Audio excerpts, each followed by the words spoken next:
요즘 아로마 테라피에 대한 관심이 정말 높아지고 있죠. 라벤더 향으로 숙면을 취하고 페퍼민트로 두통을 완화하고 유칼립투스로 호흡기 건강을 챙기는 분들이 많아졌습니다. 특히 중장년층과 시니어분들께서 자연치유와 건강관리에 관심을 가지시면서 아로마 테라피를 일상에 활용하시는 경우가 늘어나고 있는데요. 하지만 천연이라고 해서 모두 안전한 것은 아닙니다. 아로마 에센셜 오일은 식물에서 추출한 고농축 성분이기 때문에 잘못 사용하면 오히려 건강에 해를 끼칠 수 있습니다. 피부 자극, 알레르기 반응까지 일으킬 수 있다는 사실 알고 계셨나요? 오늘은 아로마 테라피를 안전하게 즐기기 위해 꼭 알아야 할 주의사항 10가지를 자세히 알려드리겠습니다. 이미 아로마를 사용하고 계신 분들도 이제 막 시작하려는 분들도 이 영상을 끝까지 시청하셔서 안전하고 효과적으로 아로마 테라피를 즐기시길 바랍니다. 그럼 지금 바로 시작하겠습니다. 주의사항 1. 원액을 절대 피부에 직접 바르지 마세요. 가장 중요한 첫 번째 주의사항입니다. 에센셜 오일 원액을 피부에 직접 바르는 것은 종류에 따라서는 위험할 수 있습니다. 에센셜 오일은 식물의 유효 성분을 극도로 농축한 것이기 때문에 원액 상태에서는 피부에 자극을 줄 수 있습니다. 예를 들어 라벤더 한 방울을 만들기 위해서는 수백 송이의 라벤더 꽃이 필요합니다. 이렇게 농축된 성분이 피부에 직접 닿으면 화상 발진, 가려움증, 물집 등이 생길 수 있습니다. 특히 시나몬, 클로브, 오레가노, 타임 같은 오일은 피부 자극성이 매우 강해서 한 가지를 원액 사용 시 피부 상태에 따라 화학적 화상을 입을 수도 있습니다. 피부에 바를 때는 반드시 캐리어 오일, 로션, 크림 등에 희석해서 사용해야 합니다. 캐리어 오일이란 호호바 오일, 스위트, 아몬드 오일, 코코넛 오일, 포도씨 오일 같은 식물성 베이스 오일을 말합니다. 일반적으로 캐리어 오일 30ml에 에센셜 오일 6방울에서 12방울 정도를 섞어 사용하는 것이 안전합니다. 이는 약 1에서 2% 농도에 해당합니다. 얼굴에 사용할 때는 더욱 낮은 농도인 0.5에서 1% 내외로 희석하는 것이 좋습니다. 민감한 피부를 가진 분들은 0.5% 이하로 시작하시는 것을 권장합니다. 주의사항 2. 섭취 시 반드시 식품 첨가물 허가 제품인지 확인하세요. 두 번째 주의사항은 에센셜 오일의 섭취에 관한 것입니다. 인터넷이나 SNS에서 레몬 오일 한 방울을 물에 타서 마시면 디톡스에 좋다거나 페퍼민트 오일을 섭취하면 소화에 도움이 된다는 정보를 본 적이 있으실 겁니다. 여기서 중요한 점은 모든 에센셜 오일이 섭취 가능한 것은 아니라는 사실입니다. 일반적인 아로마 테라피용 에센셜 오일은 외용으로만 제조된 제품이며 이를 섭취하면 간 독성, 신장 손상, 위장관, 자극, 구토, 설사 등 심각한 부작용이 발생할 수 있습니다. 하지만 일부 전문 브랜드의 경우 식품의약품안전처로부터 식품 첨가물로 정식 허가를 받은 100% 순수한 등급의 에센셜 오일을 생산합니다. 대표적으로 세계 1위 에센셜 오일 회사인 도테라의 CPTG 등급 오일은 식품에 첨가하는 것이 가능하도록 승인된 제품입니다. 따라서 에센셜 오일을 내복하고자 할 때는 반드시 다음 사항을 확인해야 합니다. 첫째, 제품이 식품 첨가물로 정식 허가를 받았는지 확인하세요. 라벨에 식품 첨가물 표시나 GRAS 인증이 있어야 합니다. 둘째, 제조사가 내복용으로 권장하는 제품인지 확인하세요. 같은 브랜드라도 외용과 내복용이 구분되어 있을 수 있습니다. 셋째, 섭취 가능한 제품이라도 권장 용량과 방법을 정확히 지켜야 합니다. 일반적으로 차나 음료에 한두 방울 정도를 희석해서 섭취하며 캡슐에 넣어 섭취하는 방법도 있습니다. 넷째, 특정 오일은 섭취용으로 적합하지 않습니다. 윈터그린, 티트리 같은 오일은 식품 첨가물 등급이라 해도 섭취를 피해야 합니다. 다섯째, 어린이, 임산부, 수유부, 만성질환자는 내복용 에센셜 오일도 사용 전 반드시 의료 전문가와 상담해야 하지만 현실적인 방법은 저처럼 자격증을 취득한 아로마 테라피 전문가와 상담하는 것도 추천드립니다. 식품 첨가물로 승인되지 않은 일반 아로마 테라피용 오일을 절대 섭취해서는 안 됩니다. 제품의 인증과 등급을 반드시 확인하고 의심스러울 때는 바르거나 흡입하는 용도로만 사용하는 것이 안전합니다. 주의사항 3. 광독성 오일 사용 후 자외선 노출 피하기. 세 번째 주의사항은 광독성에 관한 것입니다. 광독성이란 특정 물질이 자외선과 반응해서 피부 손상을 일으키는 현상을 말합니다. 감귤류 에센셜 오일, 특히 베르가못, 레몬, 라임, 자몽, 오렌지 등은 광독성을 가지고 있습니다. 이런 오일을 피부에 바른 후 햇빛에 노출되면 화상, 색소 침착, 물집이 생길 수도 있습니다. 심한 경우 2도 화상에 준하는 손상을 입을 수도 있습니다. 광독성 오일을 피부에 바른 후에는 최소 12시간에서 24시간 동안 직접적인 햇빛 노출을 피해야 합니다. 흐린 날이라도 자외선은 존재하므로 주의가 필요합니다. 선텐 기계나 인공 자외선도 마찬가지로 피해야 합니다. 따라서 감귤류 오일은 저녁 시간에 사용하거나 낮에 사용할 경우 옷으로 가려지는 부위에만 바르는 것이 안전합니다. 얼굴, 목, 팔, 손등 같은 노출 부위는 특히 조심해야 합니다. 광독성에 대해서는 중요하니까 한 번 더 정리해 드릴게요. 한마디로 레몬, 오렌지, 자몽처럼 껍질에서 추출한 에센셜 오일은 낮에는 무조건 바르지 마세요. 미백용으로 꼭 바르고 싶다면 밤에 나이트 스킨케어로 사용하는 걸 추천드려요. 주의사항 4. 임산부와 수유부는 특히 주의하세요. 네 번째 주의사항은 임산부와 수유부의 아로마 사용에 관한 것입니다. 임신 중이거나 모유 수유 중인 분들은 에센셜 오일 사용에 각별한 주의가 필요합니다. 일부 에센셜 오일은 자궁 수축을 유발하거나 호르몬 균형에 영향을 미쳐 유산이나 조산의 위험을 높일 수 있습니다. 클라리세이지, 로즈마리, 바질, 주니퍼베리, 펜넬, 시나몬 등은 임신 중 피해야 할 오일로 알려져 있습니다. 특히 임신 초기 3개월은 가장 민감한 시기이므로 에센셜 오일 사용을 최소화하거나 아예 사용하지 않는 것이 안전합니다. 임신 중기와 후기에도 사용 전에 반드시 산부인과 전문의나 아로마 테라피 전문가와 상담하시기 바랍니다. 수유 중인 분들도 조심해야 합니다. 에센셜 오일의 성분이 모유로 전달될 수 있으며 특히 페퍼민트 오일은 모유 생산을 감소시킬 수 있다는 연구 결과가 있습니다. 만약 임신 중이나 수유 중에 아로마 테라피를 즐기고 싶다면 라벤더나 카모마일처럼 비교적 안전한 것으로 알려진 오일을 매우 낮은 농도로 사용하되 반드시 전문가의 조언을 구하시기 바랍니다. 임신 초기인 3개월까지는 에센셜 오일 사용은 피하고 임신 4개월부터는 제한적 사용이 가능합니다. 0.5% 이하의 저농도로 희석해서 간접 디퓨징하거나 하지 부종을 위해 팔, 다리, 어깨에 오일 마사지하는 방법 등을 활용하시는 걸 추천드려요. 주의사항 5. 어린이와 반려동물 사용량에 조심하세요. 다섯 번째는 어린이와 반려동물 안전에 관한 주의사항입니다. 어린이, 특히 영유아는 성인보다 피부가 훨씬 민감하고 체중이 적기 때문에 같은 양의 에센셜 오일에도 더 강한 반응을 보일 수 있습니다. 3세 미만의 영유아에게는 유칼립투스, 페퍼민트, 로즈마리 같은 캠퍼 성분이 함유된 오일을 사용하지 말아야 합니다. 어린이에게 사용할 때는 성인용보다 훨씬 낮은 농도로 희석해야 합니다. 일반적으로 성인 권장 농도의 50% 정도가 적당합니다.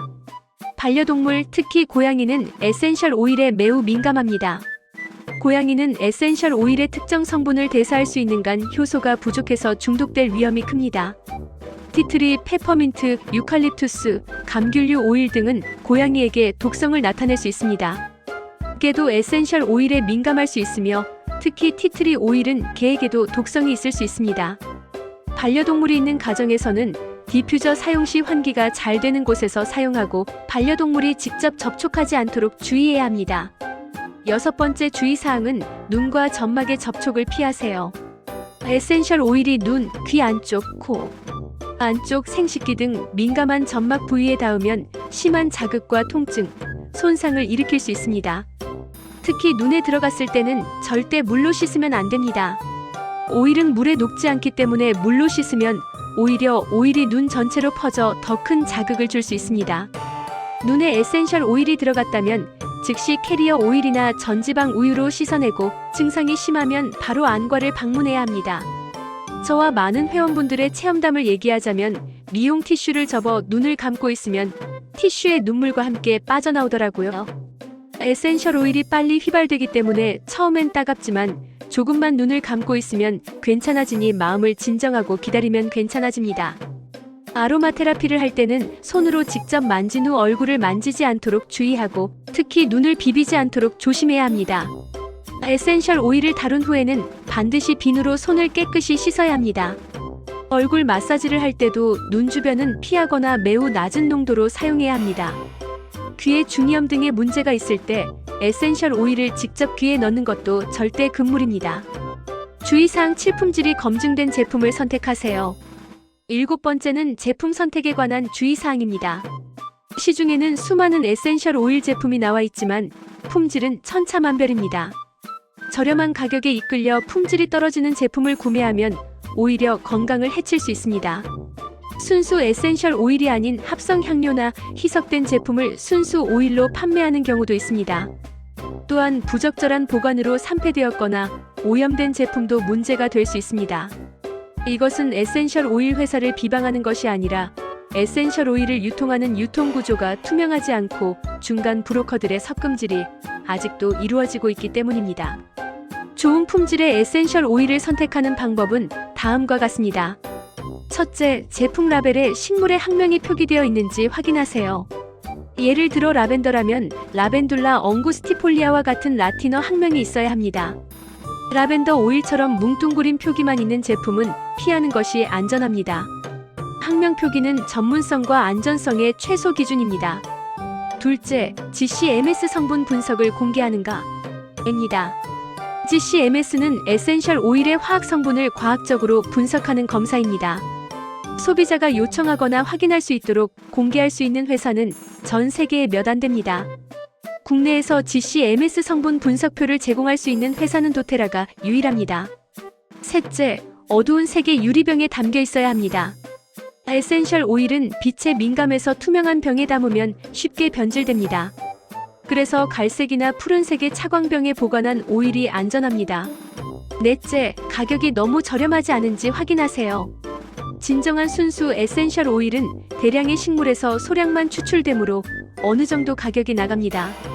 모든 오일이 같은 가격이라면 의심해 볼 필요가 있습니다. 다섯째, 신뢰할 수 있는 브랜드나 아로마 테라피 전문점에서 구매하세요. GCMS 테스트 결과를 제공하는 업체라면 더욱 신뢰할 수 있습니다. 주의사항 8. 알레르기 반응과 피부 테스트. 8번째 주의사항은 알레르기 반응에 관한 것입니다. 천연 제품이라고 해서 모든 사람에게 안전한 것은 아닙니다. 특정 식물이나 성분에 알레르기가 있는 사람은 그 식물에서 추출한 에센셜 오일에도 반응을 보일 수 있습니다. 예를 들어 자작나무 꽃가루 알레르기가 있는 사람은 자작나무에서 추출한 오일에 반응할 수 있고, 국화과 식물에 알레르기가 있다면 카모마일이나 야로우 오일에 주의해야 합니다. 새로운 에센셜 오일을 처음 사용할 때는 반드시 피부 패치 테스트를 하셔야 합니다. 방법은 간단합니다. 캐리어 오일에 에센셜 오일을 희석한 후 팔 안쪽이나 손목, 안쪽 같은 민감한 부위에 소량을 바르고 24시간 동안 지켜봅니다. 이 기간 동안 발진, 가려움, 부기, 발열감 등의 증상이 나타나면 그 오일은 사용하지 말아야 합니다. 증상이 나타나면 즉시 비누와 물로 씻어내고 필요하다면 의료진의 도움을 받으세요. 천식이나 호흡기 질환이 있는 분들은 디퓨저 사용에도 주의가 필요합니다. 일부 에센셜 오일의 강한 향이 호흡기를 자극해서 천식 발작을 유발할 수 있기 때문입니다. 처음에는 짧은 시간 동안만 사용하면서 반응을 살펴보시기 바랍니다. 주의사항 9. 약물과의 상호작용 주의. 9번째는 약물 상호작용에 관한 주의사항입니다. 현재 복용 중인 약이 있다면 에센셜 오일 사용 전에 의사나 약사와 상담하는 것이 중요합니다. 일부 에센셜 오일은 약물의 효과를 증가시키거나 감소시킬 수 있습니다. 예를 들어 자몽 오일은 많은 약물의 대사에 영향을 미칠 수 있으며, 항응고제를 복용 중인 사람이 윈터그린 오일을 사용하면 출혈 위험이 증가할 수 있습니다. 당뇨병 약을 복용 중인 분들은 혈당에 영향을 줄 수 있는 제라늄, 유칼립투스 등의 오일 사용에 주의해야 합니다. 혈압약을 복용 중이라면 로즈마리나 세이지 같은 오일이 혈압에 영향을 줄 수 있으므로 조심해야 합니다. 호르몬 치료를 받고 있거나 호르몬 민감성 질환이 있다면 클라리세이지, 펜넬 아니스 같은 에스트로겐 유사 효과가 있는 오일은 피하는 것이 좋습니다. 수술을 앞두고 계신 분들은 최소 2주 전부터 에센셜 오일 사용을 중단해야 합니다. 일부 오일이 혈액응고나 마취에 영향을 줄 수 있기 때문입니다. 만성 질환을 관리하고 계시거나 정기적으로 약을 복용하신다면 아로마 테라피를 시작하기 전에 반드시 담당 의사와 상의하시기 바랍니다. 주의사항 10. 올바른 보관과 사용기한. 마지막 10번째 주의사항은 보관과 사용기한에 관한 것입니다. 에센셜 오일은 적절하게 보관하지 않으면 산화되고 변질되어 효능이 떨어지고 피부 자극을 일으킬 수 있습니다. 에센셜 오일은 반드시 어두운 유리병에 담아 보관해야 합니다. 빛, 열, 산소에 노출되면 품질이 저하되기 때문입니다. 직사광선을 피하고 서늘하고 어두운 곳에 보관하세요. 냉장고에 보관하는 것도 좋은 방법이지만 어린이의 손이 닿지 않는 곳이어야 합니다. 뚜껑을 꼭 닫아서 공기와의 접촉을 최소화해야 합니다. 사용 후에는 즉시 뚜껑을 닫는 습관을 들이세요. 에센셜 오일에도 사용 기한이 있습니다. 일반적으로 유통기한은 2년이지만 오일 특성에 따라 사용 기한이 5년인 오일도 있습니다. 하지만 보관 환경에 따라 달라질 수 있으므로 향이나 색, 질감이 변했다면 사용하지 말아야 합니다. 산패된 오일은 피부 자극과 민감성을 증가시킬 수 있습니다. 특히 캐리어 오일과 혼합한 블렌딩 오일은 더 빨리 변질되므로 필요한 만큼만 소량씩 만들어 사용하는 것이 좋습니다. 디퓨저나 기타 도구도 사용 후 깨끗이 세척해서 보관해야 합니다. 남아있는 오일 잔여물이 산화되어 다음 사용 시 품질에 영향을 줄 수 있습니다. 자, 여기까지 아로마 테라피를 안전하게 즐기기 위한 10가지 주의사항을 알아봤습니다. 다시 한번 정리해드리면 원액 사용 금지, 내복 금지, 광독성 주의, 임산부와 어린이 주의, 반려동물 안전, 눈과 점막 보호, 품질 확인, 알레르기 테스트, 약물 상호작용 확인, 그리고 올바른 보관입니다. 아로마 테라피는 올바르게 사용하면 우리 삶에 큰 도움이 되는 훌륭한 자연요법입니다. 스트레스 해소, 숙면, 통증 완화, 면역력 증진 등 다양한 효능을 누릴 수 있죠. 하지만 안전이 최우선입니다. 오늘 알려드린 주의사항들을 꼭 기억하시고 의심스러운 점이 있다면 전문가와 상담하세요. 천연이라고 해서 무조건 안전한 것이 아니라는 점 항상 염두에 두시기 바랍니다. 건강한 삶을 위해 아로마 테라피를 현명하게 활용하시길 바랍니다. 여러분의 건강하고 행복한 일상을 시니어웰이 항상 응원하겠습니다. 오늘 영상이 도움이 되셨다면 구독과 좋아요 버튼을 눌러주세요. 알림 설정까지 해두시면 건강에 관한 유익한 정보를 가장 먼저 받아보실 수 있습니다. 여러분의 구독과 좋아요가 더 좋은 콘텐츠를 만드는 큰 힘이 됩니다. 댓글로 궁금한 점이나 다뤄줬으면 하는 주제를 남겨주세요. 여러분의 의견을 적극 반영하겠습니다. 그럼 다음 영상에서 더 건강한 이야기로 찾아뵙겠습니다. 시니어웰과 함께 건강하고 활기찬 매일 보내세요. 감사합니다.